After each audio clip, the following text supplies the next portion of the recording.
आज की इस वीडियो में हम बात करने वाले हैं कि सेकंड हैंड अगर आप फ़ोन लेते हैं तो आपको लेने के टाइम क्या-क्या कंडीशन अप्लाई होता है, यानी कि क्या-क्या आपको फ़ोन में चेक करना चाहिए, साथ ही आपको किन-किन चीज़ों को विशेष ध्यान से देखना चाहिए, नहीं तो आपका लंबा नुकसान हो जाएगा। और अगर आप सेकंड हैंड फ़ोन लेना लेना चाहते हैं या नहीं लेना चाहते, अब कई लोग के दिमाग में ऐसे ये कन्फ्यूजन रहता है कि मुझे लेना चाहिए सेकंड हैंड फ़ोन या नहीं लेना चाहिए, तो बिल्कुल आपको लेना चाहिए, लेकिन इन चीज़ों को आपको फ़ॉलो ज़रूर करना चाहिए। तो वीडियो को लास्ट तक देखना, मैं आपको जो ट्रिक बताऊँगा, अगर आप इस चीज़ को फ़ॉलो करते हैं तो भाई आप 100% सेकंड फ़ोन ले सकते हैं बिना किसी टेंशन के। तो चलो इस वीडियो को लास्ट तक बने रहो।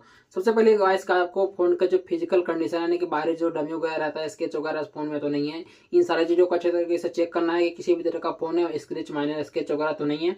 हालाँकि स्क्रैच वगैरह चल सकता है क्योंकि उसमें आपका जो प्राइस अप डाउन हो जाएगा, तो उसके हिसाब से आप देख सकते हैं, अगर आपके कन्वीनियंस के हिसाब से सही स्क्रैचेज़ वगैरह ज़्यादा नहीं है तो आप उनसे ले सकते हैं। इसके बाद फिजिकल पोर्ट जो उसके होते हैं, फिजिकल पोर्ट किस तरह से ये होते हैं, जैसे चार्जिंग पोर्ट हो गया, उसको भी चार्जिंग पोर्ट के साथ 3.5 एम जो ईयरफोन जैक होता है उसके साथ में 2 ही अधिकतर पोर्ट होते हैं। तो इन 2 पोर्टों में चेक करना है, ये पोर्ट अच्छे तरीके से काम कर रहे हैं या नहीं कर रहे हैं। ऐसा ही नहीं कि ये जो है रिप्लेस होके आए हों, इन सारी चीज़ों को चेक करना है और इनको चार्जिंग में लगा के भी देखना है। अगर फ़ोन आपका फास्ट चार्जिंग सपोर्ट करता है तो चार्जर लगा के चेक करना है कि फास्ट चार्जिंग सपोर्ट कर रहा है कि नहीं कर रहा है। 3.5 एम जैक लगा के देखना है कि इसमें काम कर रहा है कि नहीं कर रहा है।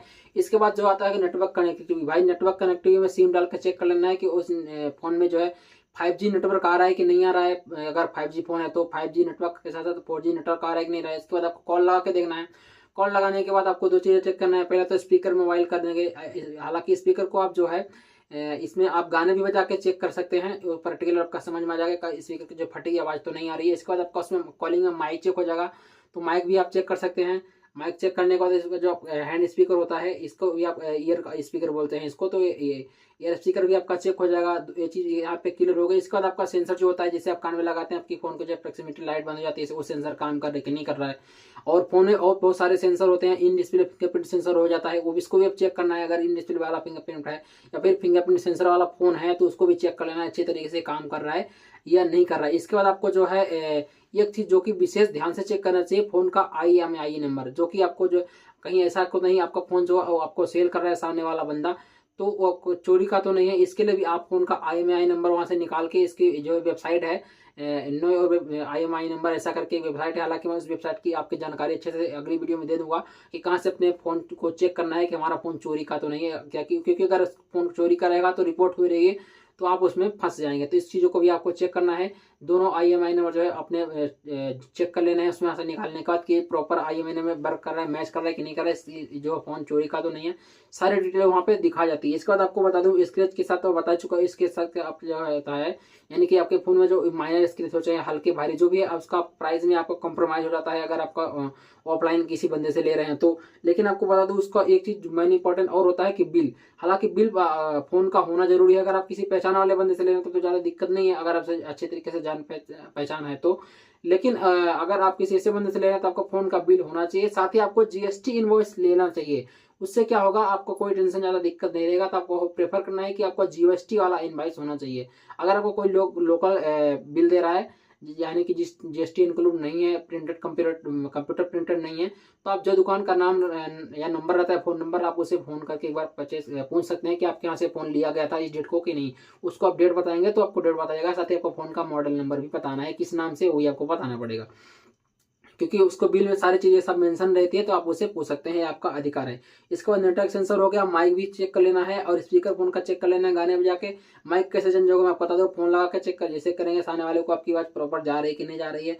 इसके बाद जो नेटवर्क सेंसर, जो नेटवर्क अच्छे कैसे काम कर रहा है कि नहीं कर रहा है, नेटवर्क आ रहा है कि नहीं आ रहा है, इंडोर, आउटडोर सारी चीज़ें चेक करनी है कि प्रॉपर अच्छी काम कर रहा है या नहीं कर रहा है। इसके बाद आपको फ़ोन का जो स्क्रीन भी चेक करना है कि फ़ोन का डिस्प्ले जो है चेंज तो नहीं हुआ है कि खराब क्वालिटी वाला डिस्प्ले लगा के आपको चिपका दे। यानी कि अगर अच्छी क्वालिटी वाला डिस्प्ले नहीं होगा तो फ़ोन आपका जो है गर्म होगा, उससे आपको समस्या आएगी, टच स्क्रीन में समस्या आ सकती है। तो इस चीज़ को आप चेक करना है कि क्या उस फ़ोन का डिस्प्ले वगैरह तो चेंज नहीं हुआ है, वाईफाई अच्छे से काम कर रहा है या नहीं कर रहा है। इसके बाद जो है मोबाइल की बैटरी इंपॉर्टेंट होती है, तो मोबाइल की बैटरी कैसे चलती है, 2-4 मिनट अगर यूज़ करेंगे तो जल्दी ड्रेन होती है।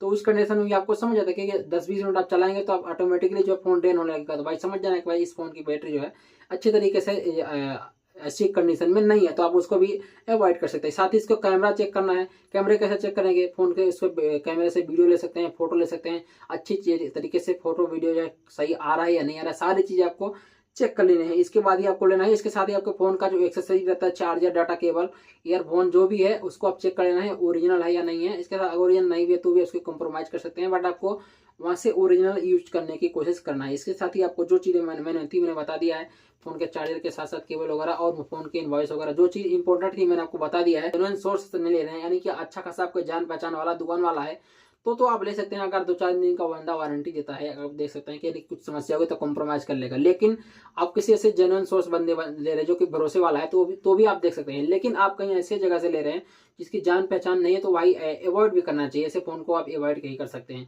क्योंकि इसमें हो सकता है कुछ अदर समस्या हो। अगर आप अच्छे तरीके से कॉम्प्रोमाइज यानी कि सहमत हैं, आप उसकी बात से अगर सर्टिफाइड होते हैं तो आप ले सकते हैं। लेकिन प्रेफर करना चाहिए कि आप ऑनलाइन ही डिफेंस बेस्ड फोन ले सकते हैं। सेकंड फोन जो ऑनलाइन ले, उससे क्या होगा, उस 6 महीने की वारंटी देती है, कई कंपनियां तो 18 महीने, साल भर की वारंटी देती हैं।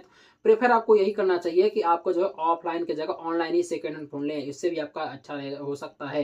बाकी आपको कन्वेंशन के हिसाब से आप जहां से आपको अच्छा लगे वहां से ले सकते हैं, बट जो वारंटी का रिलेटेड है तो आप ऑफलाइन से ज्यादा ऑनलाइन डिपेंड हो सकते हो, क्योंकि वहाँ पे आपको GST बिल वगैरह सब एकदम अच्छे से मिलता है। बाकी मैं मिलता हूँ आपसे अगली वीडियो में। Thank you so much and good bye.